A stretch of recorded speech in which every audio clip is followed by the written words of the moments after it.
بسم اللہ الرحمن الرحیم۔ یہودی اتنے امیر کیوں ہیں؟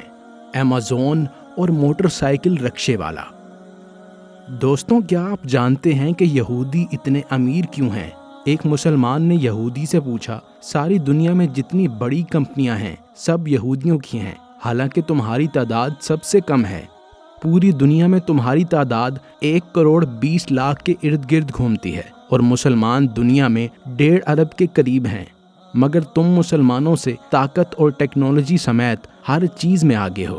اس پر یہودی نے جواب دیا، اس نے بتایا، ہمارا پہلا اصول یہ ہے کہ ہم اپنی زندگی علم حاصل کرنے میں لگا دیتے ہیں۔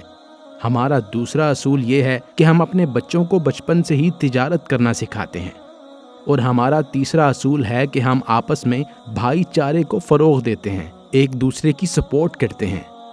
یہودی دنیا کے کسی بھی کونے میں رہتے ہوں، ایک دوسرے سے کنیکٹ رہتے ہیں، اور ہم چاہے کتنے بھی بڑے کیوں نہ ہو جائیں، ہم اپنے مذہب کے لیے کام کرتے ہیں، اور یہی ہماری کامیابی کے راز ہیں۔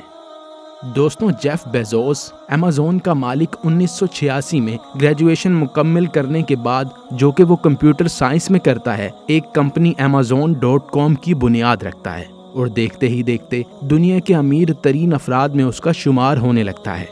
یہ کمپنی دنیا بھر سے اشیاء خرید کر اپنے کسٹمرز کو پہنچاتی ہے، اور اس کا اصول معیار، کم قیمت اور تیز ترین ڈیلیوری ہے۔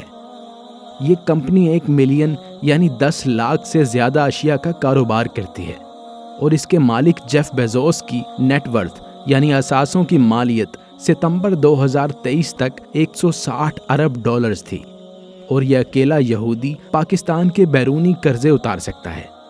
غور کیجئے گا، کیا اس نے کوئی چیز ایجاد کی؟ نہیں، بس ایک آئیڈیا لے کر چلا، اور دیکھتے ہی دیکھتے پوری دنیا پر چھا گیا۔ دوستو، ہم میں یہ کمی کیوں ہے؟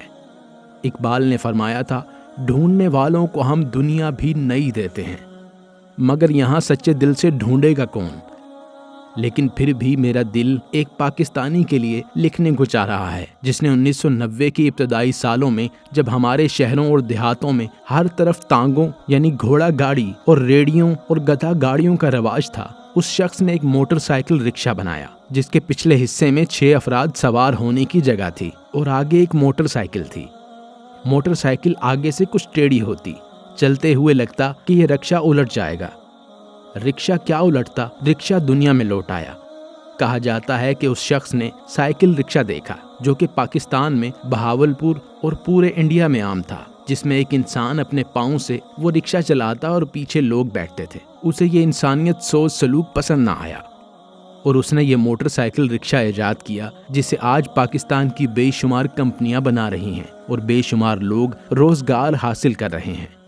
دوستوں، اس کو آج کے جدید دور میں بہت بہتر سے بہتر کیا جا سکتا ہے، مگر پہلے ہم کو اس شخص کو داد دینی ہوگی جس نے نہ صرف انسانیت سوچ سلوک کے مقابلے میں یہ چیز بنائی، بلکہ لاکھوں لوگوں کے روزگار کا باعث بھی بنا۔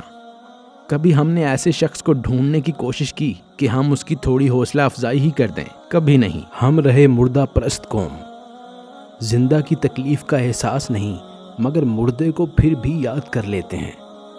الجھنوں کی بھیڑ میں لاپتہ ہے زندگی، اسی لیے تو ہمیں گندے کپڑوں میں تو شرم آتی ہے، لیکن گندی سوچ رکھنے میں نہیں۔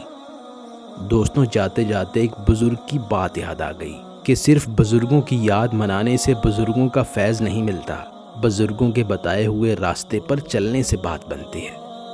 جیسے حضرت غوث الاعظم نے کہا تھا، بہترین عمل دوسروں کو کچھ دینا ہے۔ اللہ ہمیں بزرگان دین کے رستوں پر چلنے کی توفیق عطا فرمائے، آمین۔